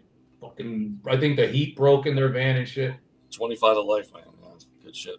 So he invites us to play this hardcore show, and wants us to be on it, you know. So I think the Internal Bleeding was on this. This is years and years and years ago. Like we first kind of met Internal Bleeding at this point. Maybe we know them, so we were like, yeah, Internal Bleeding's on it. Let's get on the show. We get there, and the place is packed, like a couple thousand people. And this is back in the day. And we're like, dude, we go on 2 bands from now. This place is going to go fucking nuts. Like, we're like, it's going to be insane. Like, you can't even move in this place. So many goddamn people. So hardcore band after hardcore band after hardcore band. We go on. We start playing, and the place went from thousands of people in this big one room. They all went outside to smoke, I guess, for our whole set. Back in those days, I think it was a little bit like it was segregated. Yeah. I believe so. No parts of any kind of I guess those vocals back in the day people didn't like, but it went from us. I still get that because I went to see the big FYA fest in Orlando and my friends in Final Resting Place, and I'm like, dude, talk to the promoter to get us in here, and he's like, man, you guys, he said you're too, you're brutal death metal, it might not work. I get it. It's not for everybody, but the gates are opening to where they are. What is doing, looking like, they're liking both the hardcore. Yeah, the sounds are kind of like meshing a lot of. I think the younger kids are more open-minded, and especially the whole slam genre too meshed everything. Slam, and it's what's crossed it over, right? Wake and the Cadaver made that happen, mixing the the 2 styles and shit. That's the last show we played was with Waken. Yep. You guys played. I missed. I couldn't make it. It's sometimes it's hard to leave. You get sure. You're all the way at the end, and nobody wants to play Miami because there's no one way in, one way out. Right. You hit shows on the way down, and then on the way back, you're driving 9 hours to get out of Florida, right? Yeah. Doesn't make financial sense. I think that's why nobody, even Obituary, doesn't come down. We got Suffocation at Fort Lauderdale with I Am Morbid. That was sick. Dude, I Am Morbid's bro. Fucking, that was sick, and I went there. I was hanging out with Derek Roddy. He recorded our comeback EP at his house. Amazing drummer. Love that guy, dude. Such a cool guy. It's fucking one of the best in my book. You know, you, Yeah. Eric, Brandon, you know, Flo, Yeah, my dude. favorite drummers. Yeah, man. So back what I was saying. So technically, Ant is on Cadaver Art and his lyrics. Okay, so which songs? Because for me, I play the whole album, and those Cadaver Art for me is like, okay, I have an iPod, I have an iPhone, I play it off the phone. I never owned the physical copy. Me either. But Yeah, you do. no, Yeah. they never gave me one. I'm like, dude, I sang 2 songs on the album, but at least give me a CD. Even I got one. Like, you didn't shout me out. At least give me a CD. And they still, you know. But I love them to death. I break their balls all the time. But I did reanimate. I sang that song, wrote the lyrics, and Yeah, I'm actually pulling them up right now because I the Ravenous. I want to check them out, put them on my favorites. No, I can tell you, like, the Ravenous Addiction song. I did the vocals, but the lyrics were. I wrote them about missing, you know, like when a killer like takes a little time off. That's Reanimate, right? No, the Ravenous Addiction. Oh, yes, that's my favorite. That's my favorite song on the album. Cool riff, yeah. What fucking shit. Yes. Mine too. Not just because I wrote the lyrics and I sing on it, but it's one of my favorites too. But so the lyrics, it's about like, you know, you take a little time off in between your killings, and like you're getting that like that addiction withdrawal, like you want to, you know, you need to do it again because it's just like a drug, you know. So like all the lyrics have to do with how I was feeling, not being in mortal decay that whole time. Oh shit. Yeah, so it's like the opening line is, there it is, once again that old familiar feeling. It's been some time since I had these urges, and it's literally about me. And the time off that I had was like I said, 6 years. And yeah, so I did it in serial killer terms, but it was what I was thinking, what I was going through before I rejoined the band. That was pretty cool. No, that's great. Yeah, And Anthony, I see the kitty cat in the background. I think he moved. Got 9 of them. Oh, you got 9 of them. So 9 lovely, beautiful So cats. here you go. You know, you think one way, but here, don't touch a fucking cat. I'll kill you, you motherfucker. Yelling at cars that drive by too fast. I'm like, slow down. I don't want to steal a shine. Again, I just got my first cat. You know, up the block, there's like a colony of homeless cats, and I wasn't into cats. I'm gonna make it short and simple. And I would pet this little one all the time.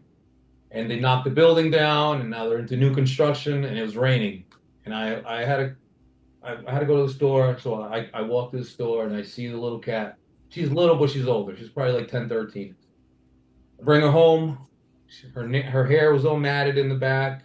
Give her a bath, and she stayed. She's been the love. She fixed our relationship. Dude, they're amazing. And I have 2 pit bulls, and this fucking cat's not afraid of these 2 pit bulls. And she just strolls around, and since then, my she's always been the cat person. She had cats, and I never liked them, and I'd never go near them.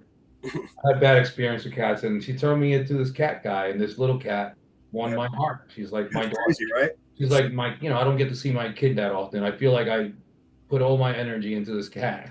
Right. Dude, I have a song. They're so nice, man. She bumps her head every morning. She bumps me to wake me up to feed her. She sleeps with us. Dude, I wake up and I'm covered in cats. It's crazy. And I was allergic to cat hair, and I think until I was around it, and I was like, I'm just going to expose myself to it. And then one day it just went away. That's awesome. Yeah.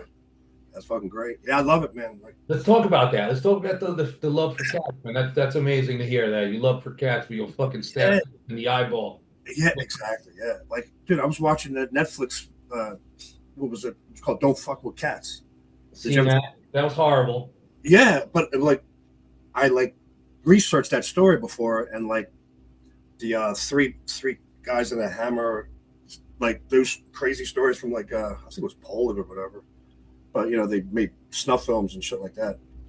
But like the Don't Fuck with Cats one, I didn't know what I was in store for. I was like, oh, I know this story very well. I want to see this, you know. So I'm watching it, and I'm like, he was really doing that to cats, dude. Like I was so like, kill all the humans you want. That's great. Yeah, I'll watch it Zoom on repeat all day long. Like, oh, that's great. Look that crushing that human. That's great. You know, but like, fuck with an animal, like any kind of animal. It's just like now you went too far. Now I'm offended. Yeah, kill all the humans you want. Yeah, that's fine. But don't fuck with animals. No, man, that's honorable, man. They're so harmless, and there's a few that are wild and will scratch you. They're protecting themselves. Yeah, And man. pit bulls have a bad name, and I have two of them. And every animal that we have, we always rescue. I never bought a pit bull from a breeder and spent like $6 grand or nothing. I think that's stupid. What happened? So that they're doing the building construction in the corner, and then now the cats. Um, Jesus, I'm hitting send on this conversation when I'm recording.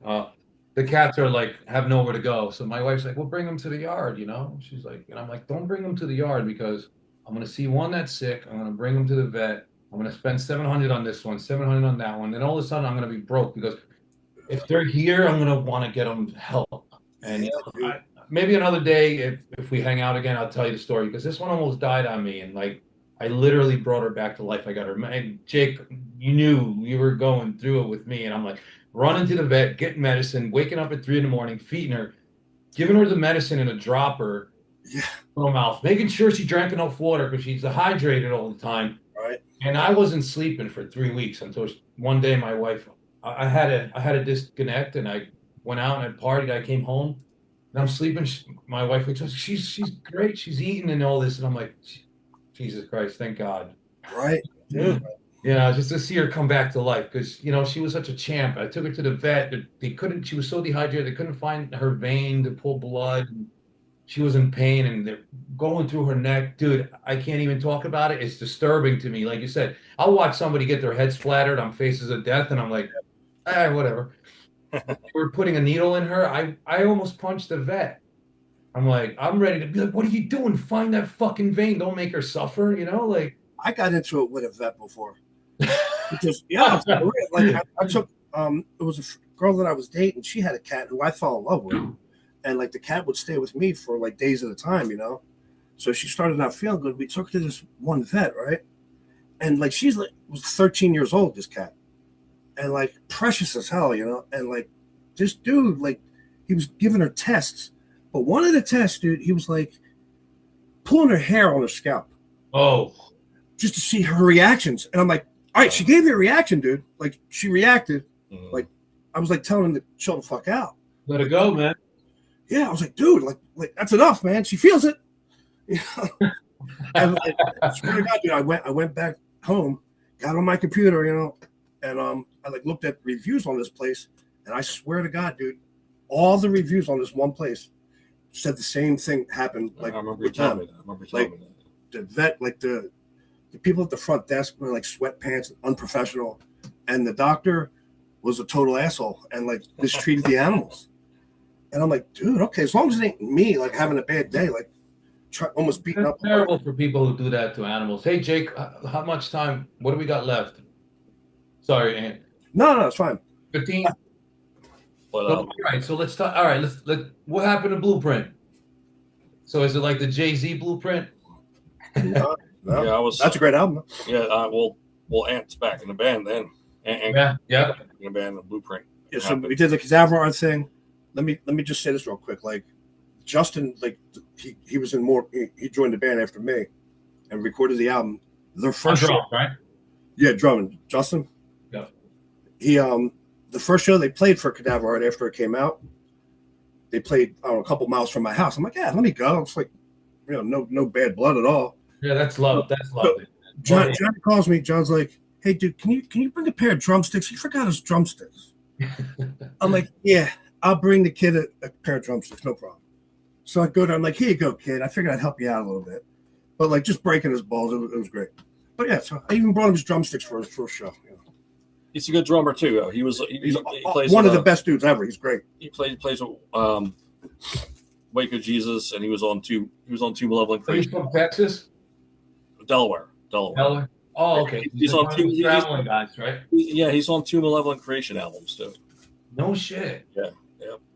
That's so that album came out. They did a lot of shows for that album, and then eventually, like, I think I went through a surgery at that point for my gallbladder because of all the K I did. Is that what it does to you? Shit. Yeah, it's one of the main things, catalysts. So after my gallbladder was out, after I recovered from that, because I lost like 60 pounds. It was awful. Sorry, I'm eating a cookie as I'm talking. That's okay. Like during my recovery, I'm like polishing my drum set, like getting back. You know, I want to get back into drumming and fucking. I didn't really stop, but like I was starting to like get that urge to play again. So like Hartman, he hadn't played in a while because I guess Justin had left at that point. So I'm like, bro, let's just exercise each other, let's keep each other in shape, you know, just for shits and giggles. So like me and him, like every weekend, we're getting together, playing all the songs, and I was getting my health back and shit. And so we eventually announced like Mortal Decay has a new drummer because they were looking for a drummer for a while. And then like they announced my name. Yeah, it was pretty cool. I was like, what? Like, what's going on here? And it's actually Danny from Malignancy did the vocals on that on Blueprint. Oh shit! They had a lot of that material. I don't know these things. You see, Right, like because he kind of sings it differently, man. But it's cool. So, John, do you do these songs? Because I haven't seen you live since Kelly. No, do you do songs live from other people, or you only stick to the John? No, I actually have problems there. I have problems. Well, Forensic. It's great. The ones we do out over Forensic now, I'm cool with. But like I'm cool with Sickening, the song Sickening Erotic Fanaticism. But any Kelly songs, I'll have issues with. Any songs that Danny did, I have issues with. It's weird. Well, but I learned one up on Blueprint, the one that's called Deviant. But we tried practicing a couple times. We never really did. Yeah, and be honest, like the drums on that, they were like 240, a lot of 250 BPM, like a lot of fast shit that we were doing. Like that would take me a long time to even play live now. But we haven't played those songs live in a while. In New Jersey, did you kind of? So I mean, honestly, to me, if you stick to Forensic, that's a beautiful set. That's one of my mixing some Gathering and Forensic for me. Like that's I wouldn't be mad. I just think it's a fucking great show. That's what we've been doing. We've been doing mostly Gathering, some Forensic, and we'll be throwing Sickening because I knew Sickening. The song Sickening. I mean, but these two other, Cadaver R and the Blueprint, fucking some sick shit on guitars. Went in. John. I would play one album was only Joe, right? Only Joe. What? On Cadaver R, right? One guitar player, right? No, both only Joe and John? Yeah, they're like the only two like originals. I thought one album was only one guitar player for some reason. I don't know why. Nah, not that. Maybe I'm wrong. And Realizing Creations, he's thinking. Yeah, I mean that's 95 though. Yeah, I think you might be thinking the demo Brutalizing Creations because Joe was just in the picture, but he didn't play on it. He did? Okay. Yeah, but he started playing them out later. For some reason I related it to either Cadaver or Blueprint having only one guitar player, one of the two, not both, one of the two. And I thought it was like Joe, and it's a 3-piece. I've been listening to Blueprint kind of often lately. I wanted to ask you guys. It's a masterpiece. Listen, it's a great album. It's really technical. Yeah, I enjoy it. I want to ask about you guys though, real quick. Like, because the other day I was like, I wanted to refamiliarize because I haven't really heard you guys in a while. So I was like, let me check out some songs. So I checked out this. I think when you guys played at that New Jersey Death Fest, it was the year before us, 95. Yes. Yeah. Yeah, not 95. I'm sorry. Yeah, 25. So anyway, I'm watching you guys play, and I don't know. 24 maybe. 24. I'm sure if it's the same vocalist that you have now. Not trying to disrespect anybody. Oh no! I'll let you know what happened. So when we got, Bruce was the original drummer. Bruce and I, who started Dripping in 97. We were called Cadaver, and then we went to Dripping. Right, same thing. Right, you have a different name, and he didn't want to get the band back together. So I moved to Miami. I go to Will from Morticians, like, hey man, I'm playing by you. I got you and your wife on the guest list, come out to a show. I go to this Mortician show, to make a long story short, 2023, and I'm hanging out with Gutter outside. He's smoking 1,000 months of weed. And he's like, hey man, you ever hear of this band named Drippin'? I'm hanging out. The kid's like, yeah. And his girlfriend's like, that's his favorite band. Like, oh shit, here we go. And Gutter's like, well, he's the guitar player of Dripping. I'm like, oh fuck. I don't like talking. And then It's like, oh my God, it's my favorite band. So make a long story short, he's like, hey, listen, Jerry, get the band back together. No, no, no. I said, all right, listen, I'll get the band back together if you can play Escape into Orbital Infinity. So get the band back together. He's like, I got my band. We'll be your backup. We learned the album. We played Death Fest. After Death Fest, I'm like, okay, we need our own identity because I was Blood Tied. Parted way with some of the guys, but the drummer and guitar player, the drummer Will and Ed, were like, we're gonna stay. Awesome. We want to stay full time. I said, you sure you want to commit to what I do? Because when I do it, I do it. When I don't, I don't. So I'm an asshole sometimes. Yes. Speed ahead, like. Yeah, we're just gonna do it. So they stay. Unfortunately, Will didn't work out. We're 15 days from Maryland Death Fest, and we had no drummer. So it was me and Ed, and then the guys from Roots of Deception, Sammy and Hubert, were like, well, Sammy will play drums and Hubert will play bass, and that's what we've been since then. Okay. So Nico sang on the first show back. Okay. Nico sang from Blood Tie. Then Blood Tie went on. They kept doing their thing. There was no more Blood Tie.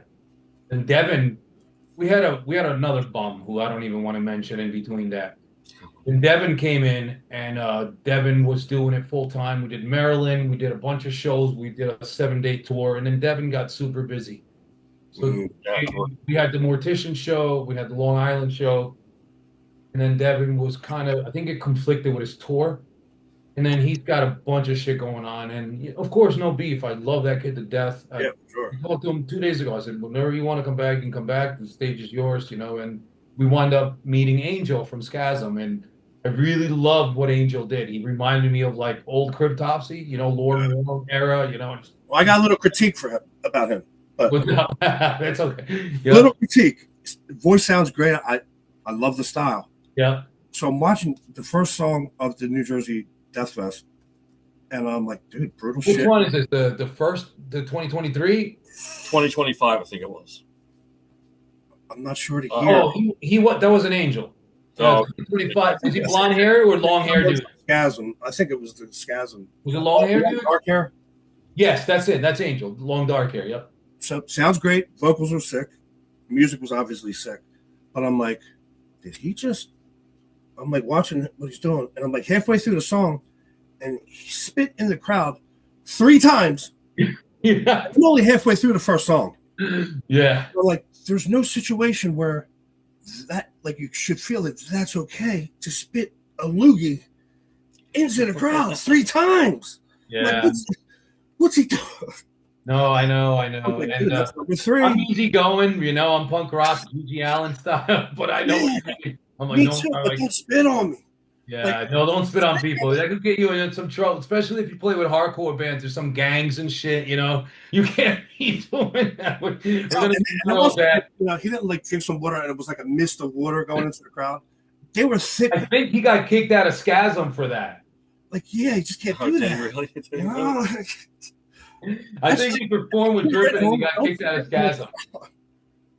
That's what we were texting with. You were saying, unless you're G.G. Allen, don't spit on the crowd. That's all I'm saying. No, and I love you guys. I had to bring it up to you guys. meet Angel. I'm like, and he's carrying this confidence. I'm like, he thinks this is great. Like, listen, the kid's great. He works out. Like, he's a lot like me. I wish I could keep up because I can't diet anymore. I'm old. I want to eat what the fuck I want. I work out. But I love Angel. Yeah. No, we're not going to do that. And I'm sure he's a great guy. Just, like, spit down on the stage. That's fine. That's what people do. Yeah, I know. I seen that. That's hilarious, though, dude. I had thank God the liberals didn't see that because we would have been canceled. But yeah, no, you guys sounded great, man. And I love the long song titles that you have. I was always a fan of like long song titles. Just making some weird shit.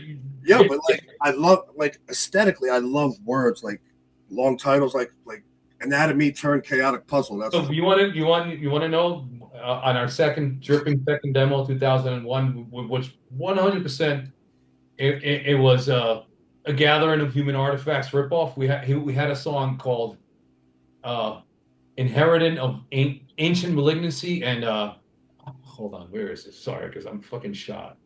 Sorry, Jake. I know we're running out of time. I'm gonna make it quick. Are you guys based out of Jersey?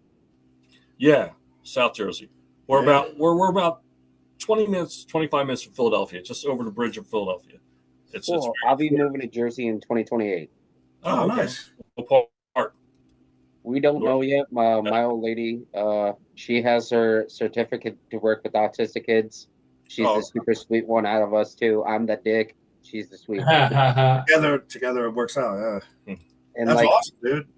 She I want to do a New Jersey like documentary for the music scene out there.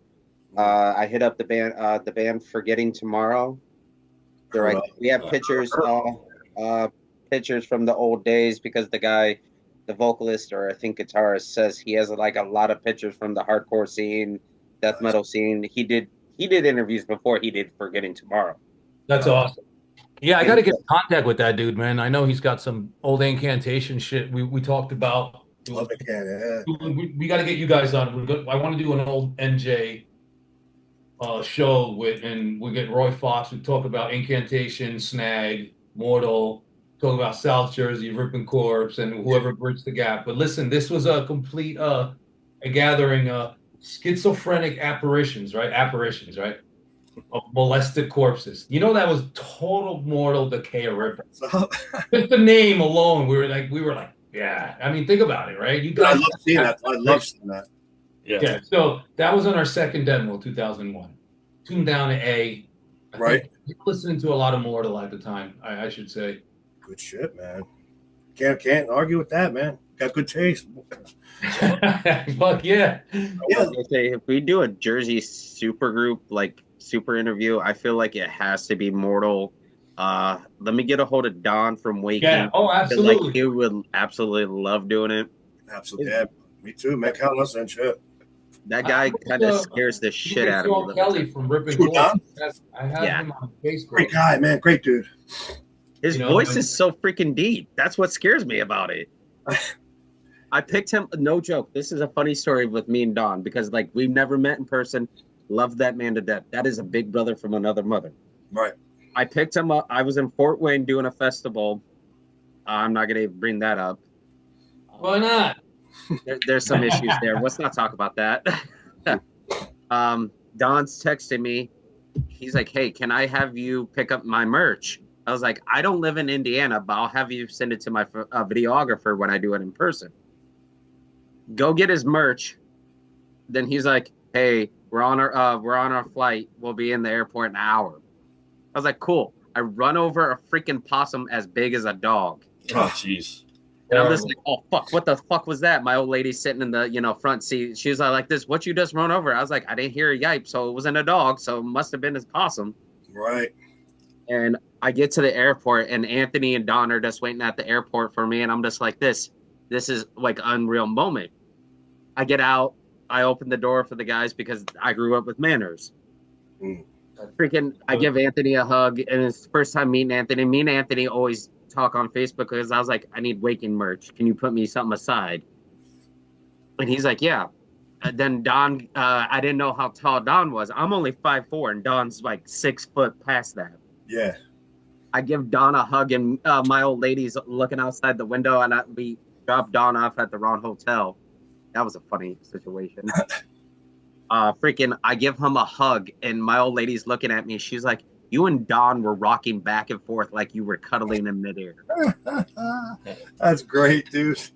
But like, Don is absolutely, I love him.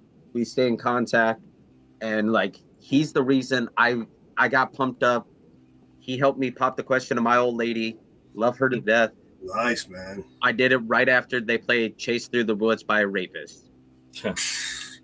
Dude, I mean, shit. I'm sure that song inspired a lot of those type of love stories, man. Oh yeah. And like, I'm just like this. Like, that's why I told I told her, I was like, we have to move out to Jersey. And I was all like this. Like, I've been getting asked, like, when are you moving to the East Coast? I hanged out with Pyrexia when they played, and I was like 45 minutes away from me.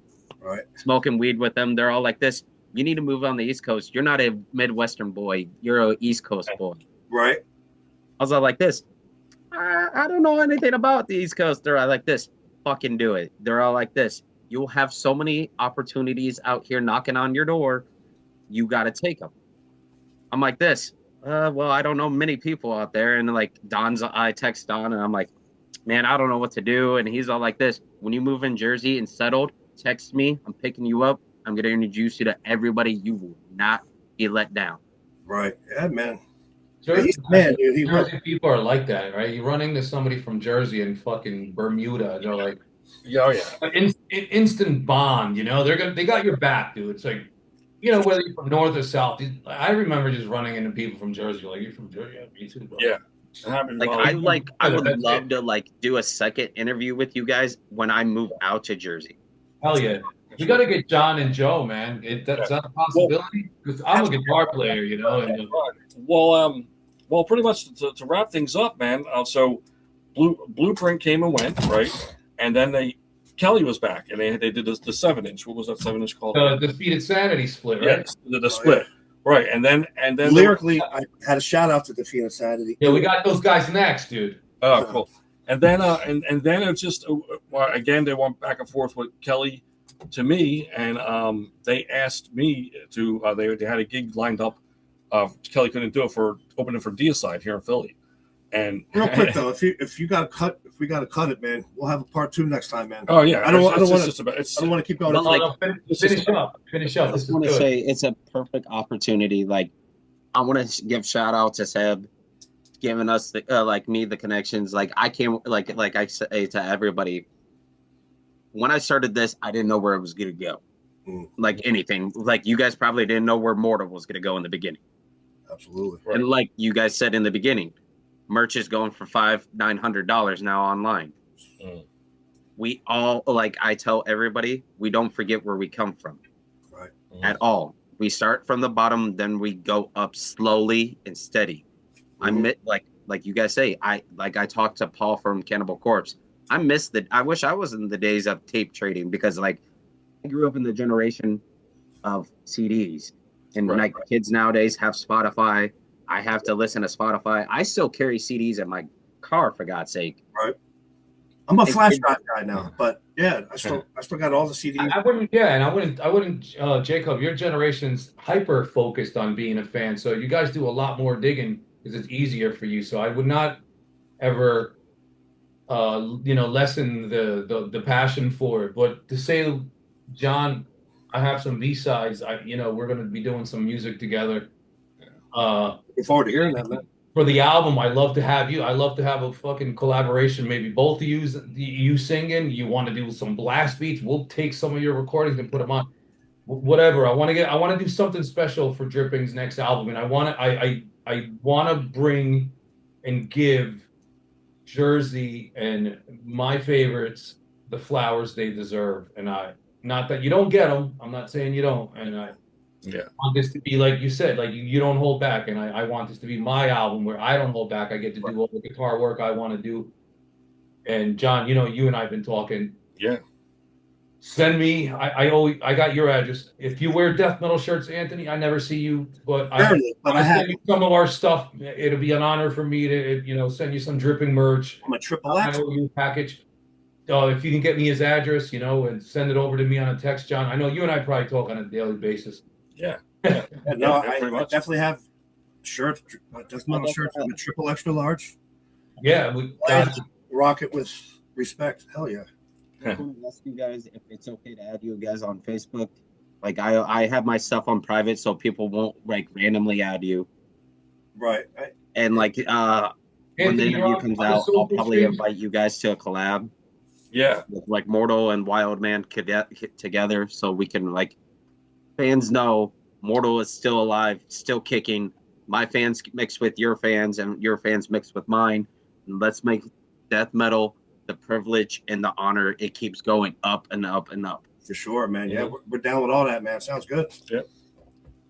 We appreciate the interview, man. It's fucking great, man. You guys are fucking one of my favorite bands. I know I'm being a little selfish because, again, not only you're my favorite band, you guys are well respected, well known, and it's such an iconic, amazing, legendary band. And I'm so grateful to link up with you guys. I'm so grateful that you guys are back. As a fan, I love to hear what's new and what's next, man. So if you have any closing statements, just take it away. Yeah, well, that's what I was saying. They had a show with Deicide, and they asked me to do it with them. I actually had my ticket bought to go see it, and I just gave it away. And then, No shit. And that was 2017, and I've been back since. And they've been jamming out riffs, and we got Mark now, Mark Green for the bass player, like we mentioned, and we can't wait to release some new shit. Yeah, man. Like I'm not, like I need to release some new stuff. Yeah, man. me too. Recording on it. Do you record yourself? No, we haven't. We record here, like when we rehearse. Right. You know, sounds really good and all, but so we could go back like demo stuff, right? Pre-production stuff. We're dying to put some new songs out there. Exactly. We got the material. We just gotta have to craft things together. I mean, because like I said, you're allowed to be a fan of your own shit. I want to hear myself on the next Mortal. You know what I mean? I want to be on the next Mortal. I'm excited. He keeps emailing me. Hey, when can I hear the new vocals? Yeah. I'm like, bro, I want to. You're the singer. Like, come on. I can't wait to be on the next Mortal Decay album as a fan and as a band. It's cool. It's kind of psycho, but if you have to like what you're doing, man. Because if not, why do it? Right? You got to believe in it. You're going to be your own worst critic, but at the same time, you know, if you don't love what you're doing, then don't do it. Right. I'm stoked to work with when that time comes to work with Hanton again too for that, because me and him, he pretty much does the lyric arrangements, and we sit like this. Super critical too. That'll be the next interview. But I'm like, you're off right there. Yeah, no, you got to be. You got to make. Listen, you got to Jordan, right? You got him. You got Jordan making the team. Right. That's what I mean. But he's got the perfect timing. I got shit timing. You know what I mean? But But so let's do part 2, man. Whenever you want. Whenever you want. This is I fun. can go on forever. So. Yeah, this is fun. That's what a good manager, good leader does, right? He gets the best out of his guys, and I'm not saying he's the leader, but I'm just saying, but when you have that voice of reason. It's funny that you mentioned Jordan, because when Jordan got injured, Scottie Pippen will be Googling the surgeries. I was Googling Ant's surgeries, man.